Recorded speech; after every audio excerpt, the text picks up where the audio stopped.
Hello, everyone, and welcome to the Preschool All Stars podcast. I'm Bethany Johnson, and we have another update episode today. Today, we are talking again with Safaa. Elamin, how are you? I'm fine, thank you. Thank you so much. Of course. Last time we talked to you was a while ago. It was last December. So, Yeah. and I know you've got a lot of updates. So let's see, let's circle back around. When I last talked to you, you had just started your online preschool, right? Yes. Yep. Yeah. You had you had some students, you were well on your way. So tell me what's happened in the past 10 months. Okay. When I started my preschool, online preschool, that time it was very challenging because I was full-time preschool teachers Right. at different schools. And I work from 8 a.m. to 5 p.m., which was the whole day for me. Yeah. Because especially in the area I live in, most of the facilities close at 4 p.m. Okay. and don't open during the weekends. So I felt I was paralyzed and that I was unable to do a lot of stuff.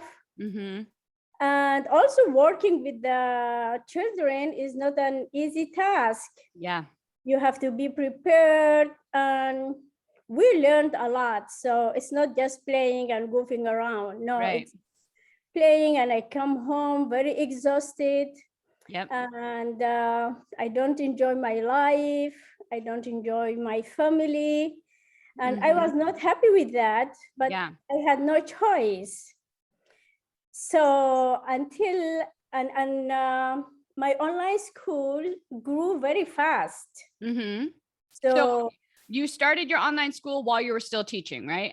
Yeah, while I was teaching. Yep. And since it grew very fast, I had to teach online during my lunch break. Oh, right. Yes. You were teaching. Yeah. That's what we were. Yeah. I remember because you were telling me that during your lunch breaks, you were teaching your online class and I was like flabbergasted. So you had a lot going on. Yeah. So it was really exhausted, but I didn't have any other choice until I felt very confident and I quit my job.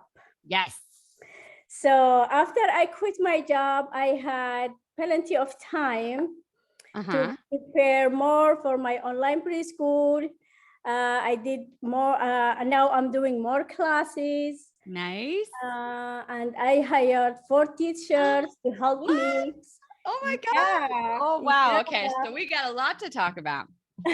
Yes. So yeah, it's going pretty good and I'm relaxed. I can do whatever I want now. I can go whenever I want. So Yay. Oh my God, that's so exciting. Okay. So how quickly, how long did it take after you started your online preschool for you to quit your day job? It took a while. I was able to quit before that. Okay. But I didn't want to. Still, I love the kids over there. I know I'm gonna miss them. So it took me almost 1 year because I started my online preschool in May and I quit in June. Okay.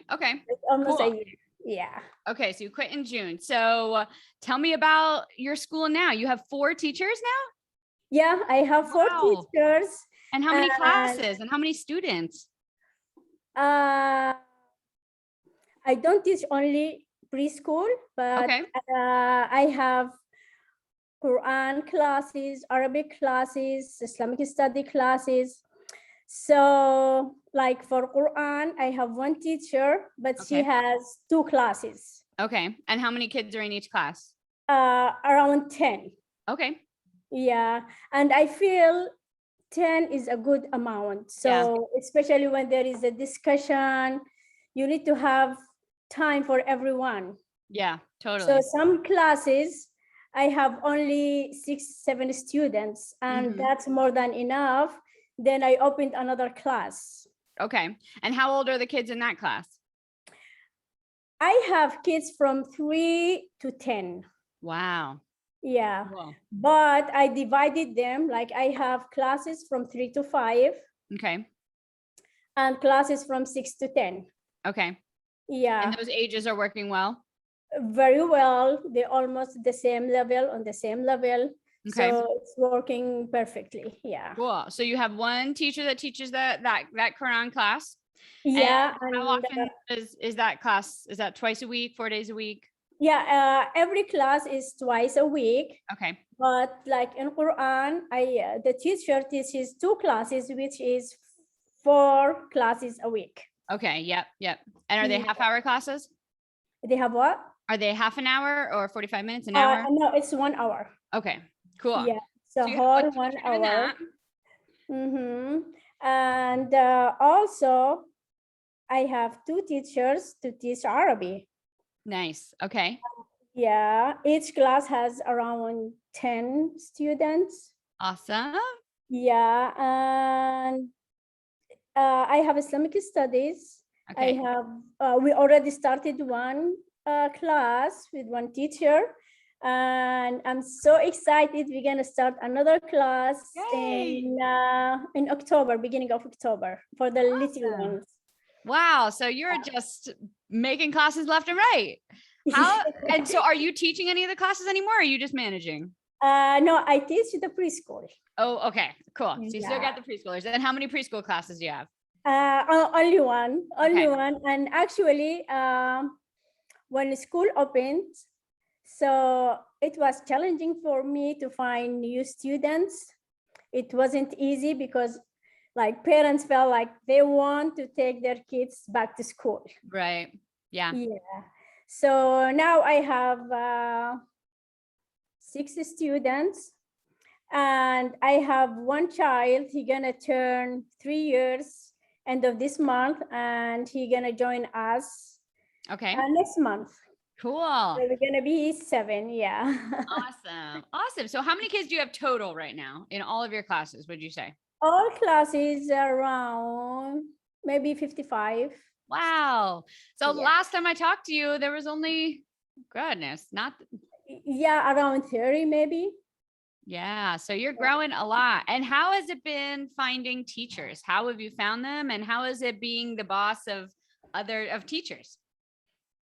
I did advertisements on Facebook. Okay. And on WhatsApp groups. And I know some of the teachers because I used to be a teacher in the school. So I talked to them, and some of them agreed to teach the Islamic studies. She still work in the same school. Okay. And when she come back, she teach for me. Okay. Yeah, but mostly I know the people. Cool. Like, well, that's good. That's what the advertisement and everything, but I was very careful about choosing who gonna teach the classes. Yeah, totally. I know now, now that I'm getting into the second round of re-interviewing people, I feel like a lot of them are in this space of now where we're moving to the place where we're hiring teachers now. I just hired a teacher. I'm talking to people who that's the next step, and that's in this journey is we're now hiring teachers. So I'm very interested. I know we're all having, different experience with it. And I'm interested in hearing how that's working for everyone else, because, it's been a huge learning curve for me. And what do you think has been the biggest challenge or surprise or learning thing that you've learned in this process of having to now kind of pass the teaching part of your business to someone else? Okay. The challenging time when I had the summer camp, and it ended in August, I think mid of August. So from mid of August till mid of September, I had no student in preschool. Okay. And I was very scared.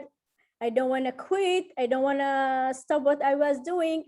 I have to find students, no matter where, how, but I have to. Yeah. So sometimes it's not easy, but you need the energy, the love of doing the stuff. So I worked a little bit more. Especially I don't have to go to work anymore. So yeah, I've been organizing, making ads, making business cards, and it worked. When you work harder, you will get what you want. Yeah. What do you think is the biggest thing that you've done that's gotten students in that hard time where it was more challenging than before? What's the best thing that you did that worked the most? The most important thing is to find out what your community needs. And how did you do that? Did you put out surveys? Did you just go out and talk to people? No, I'm not that kind of people. Okay. How did you find out what your community needed? Yeah, I post on Facebook's groups. I do polls. Yep. And from there, whoever agreed about a subject, I keep texting them and telling them more about it. And yeah, from there, I got, like, for Islamic studies, immediately I got many students. Awesome. Just from putting out a poll about, who would be interested in this what do you think if I teach Islamic studies for kids from 3 years to 10 years? So I get a lot of positive answers and comments, and and then I started to look about the curriculums. I never taught it. Curriculums, talking to teachers in Islamic studies, and then I found a teacher and she agreed, and she told me about the books we need, and I sent it to the parents. Immediately they bought the books, and immediately we started. Awesome. That was my next question, because I just spoke to someone who's doing a bilingual Spanish preschool, and she was saying that they were having a really hard time finding curriculum that worked for their bilingual program. And they actually started kind of building their own, working with a lot of bilingual authors and teachers, and kind of making a collaboration from a bunch of different people and featuring those people from all over the world, different countries. So I'm wondering about your curriculum. How did you find your curriculum? Did you have a hard time finding the curriculum? How has it worked for you? No, it wasn't hard because I know the subject in general. So I checked in Google's, in Islamic schools online, and store books. So I found different curriculums.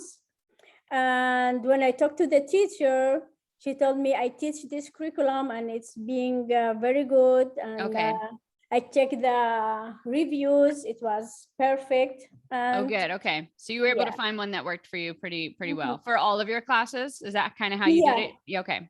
Cool. Yeah. That's good. I'm glad you were able to have those resources, because she's literally like it's really cool. They're developing curriculum and they're from a bunch of different places, but it's also like a whole nother step, the whole nother thing when you don't have the curriculum to have to build it from scratch. Yeah. And also the good thing, when I was teaching last year, the preschool, I have all my lesson plans on the computer. So this year, I don't have to do any lesson plans. I just change the dates. Yes, that's so great, because I know all these ladies who are going through their first year right now.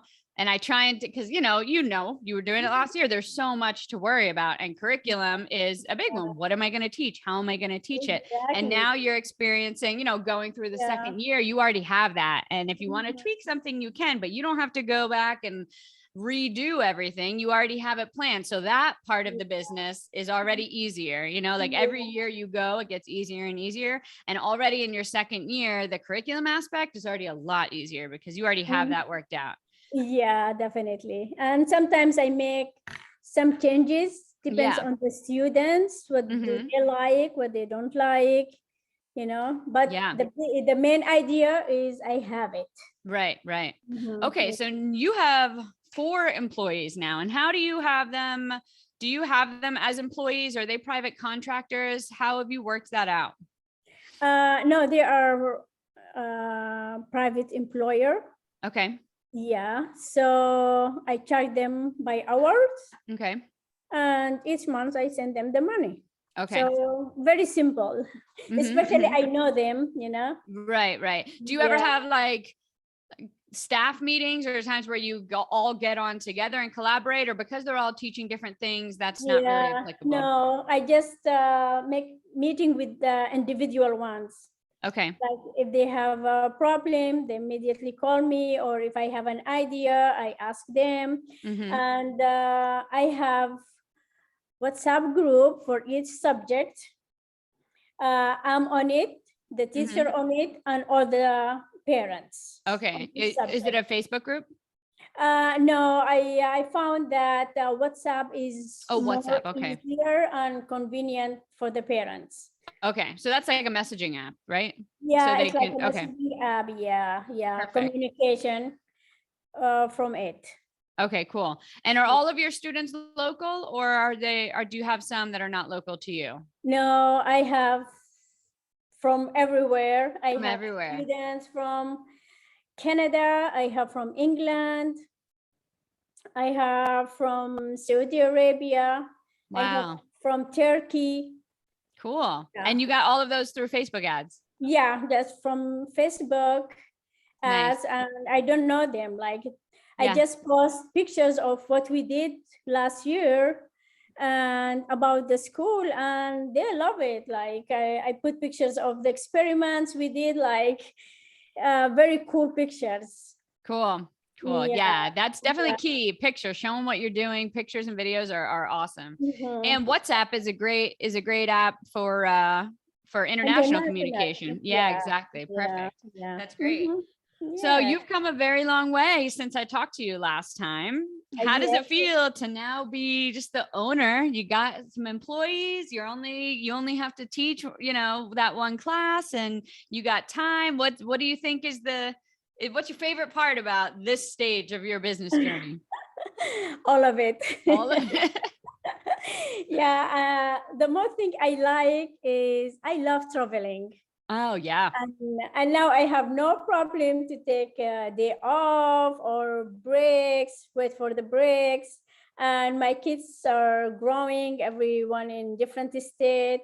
So I can go to them anytime. I just need my laptop and the charger, of course. Perfect. Yeah. Yeah. So I travel a lot. That's great. Yeah. So I enjoy that. I love to hear that. That's the dream. That is the dream, being able to manage a business from anywhere. Yeah. You're living the dream. I love it. Can you imagine last year when you were still working the other job and trying to build this business? Can you imagine that just a year later, you would be where you are now? I couldn't believe it. I didn't know how did I do that. Like it was very stressful, no break from 8 in the morning till 8 p.m. All one time. Like it was very hard. Totally. But when you work harder, you get what you want. Absolutely. Yeah. I look back on last year and I don't know how I did it either. I was like pregnant and teaching 2 classes and then teaching online. And I look back and I'm like, what? Oh my gosh. I was hustling, but now I just hired a teacher and I'm kind of, because it's local, it's in my house. I don't have as much freedom as you do at the moment because I still feel like I kind of have to be here sometimes, but I'm able to like leave the house while class is in session. And I'm able to like spend time with the baby and like do all this stuff. And I'm like, so glad that I put in all that work in the beginning because it was so hard. Happy for you. Yeah, that's it's great. It's a great feeling. Yeah. Awesome. Well, so now that, you've already come so far, what do you think, what do you see is the next step for your business? How would you like to grow this?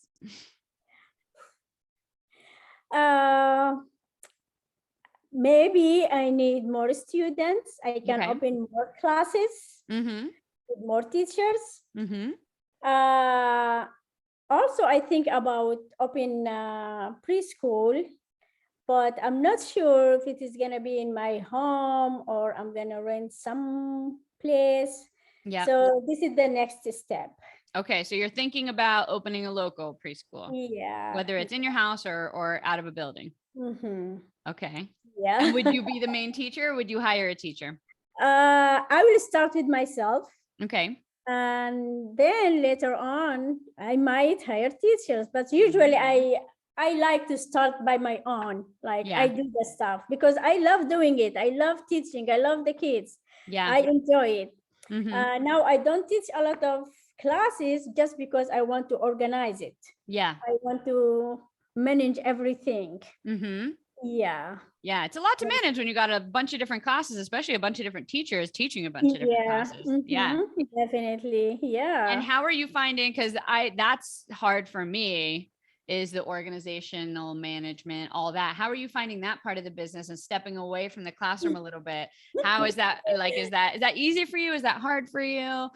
It wasn't easy. It wasn't easy because I'm not that person. Right.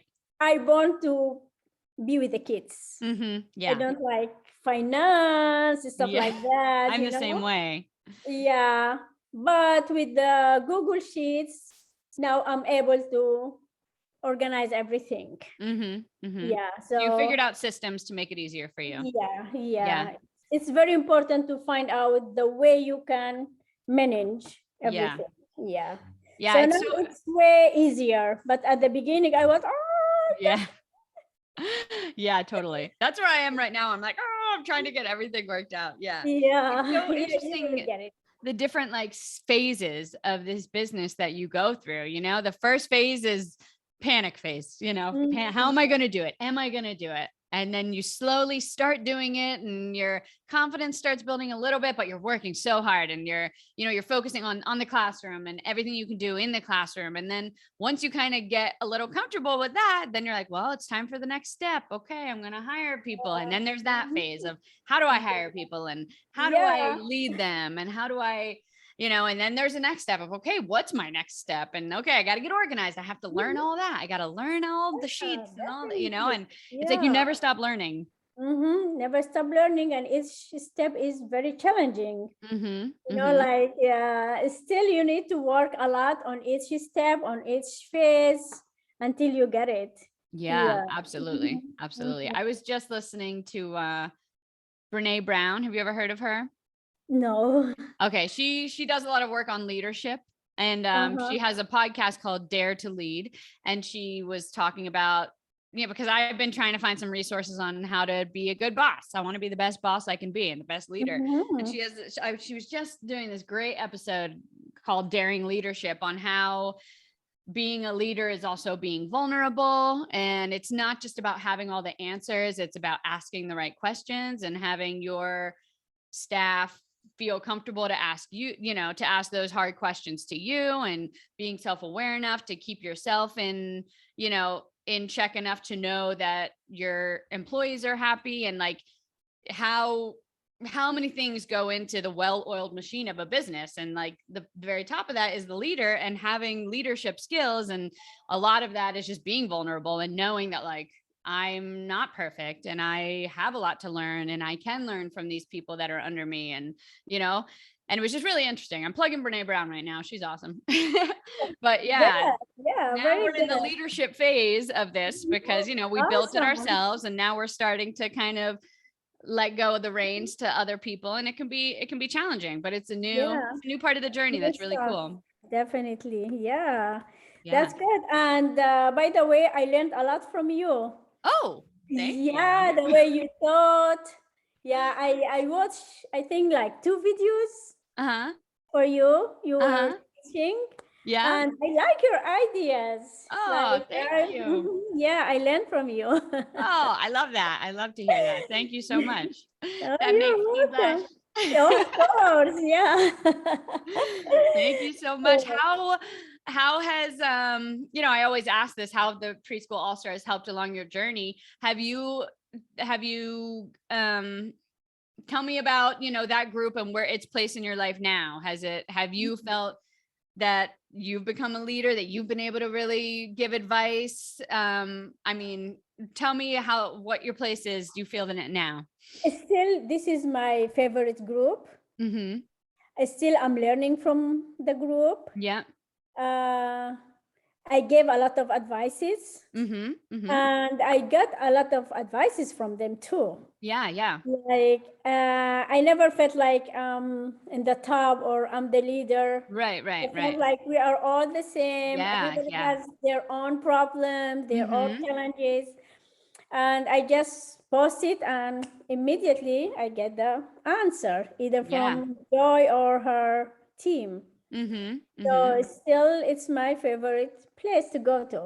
Yeah, yeah. I feel like Online. going back to, the leadership thing, I feel like Joy really exudes that energy of being a good leader, because she's Mhm. there to, she's, especially now, I know she, struggles with delegating things, and she's doing that so well now. And she's, I'm on her team. So it's great to have this Yeah. person that I can come to, and that, if there's something that she can come to me and tell me that, like Mhm. she exudes the quality of daring leadership. And in turn, that kind of passes on to the whole group, because we Yes. all are kind of leaders and learners in that group. We're all teaching and we're all learning all Definitely. collectively. You're right that there's no like higher like leaders, everyone is there helping each other. And it's really Mhm. cool. And that's because we have Joy, who is, Of the course, leader of the group, yeah. but she shows, she shows us how to do that. And it's really cool. Yeah, definitely. Um, Awesome. yeah. I'm so excited to hear, to catch up with you and see how far you've come in such a short period of time, and that you're not working crazy hours and teaching during your lunch break now. Now you're Yeah. teaching, and you got other teachers teaching for you. Yeah. It Mm-hmm. seems like Yeah. you're on a roll. Oh, yeah. Thank you so much. Of course. I wish you all the best of luck in your next step, and can't wait to hear about your local preschool. Next Oh my time we gosh. speak, who knows where you'll be. Sure. Thank you so much. Thank Thank you for you. all. And good luck with everything. Thank you so much. If you love today's episode, then you are going to love this. I want to give you a free gift in your hands. This is a copy of my book, Start Your Preschool, and I want to get it to you for free. Yes, I said for free. It is a 300-page book. It'll help you learn the step-by-step process to actually starting your local or your online preschool. Every single step that I walked myself through, as well as the thousands of women who've created their own successful preschools, have gone through the exact steps listed in this book. Not to mention, I also share 20 amazing women's stories. So you can see how not only did it work for me, but it works for amazing women just like you as well. I want to get you this free copy. Just go to freepreschoolbook.com or click the link in the description and we'll get it to you today. Again, just go to freepreschoolbook.com and we'll get it right to you.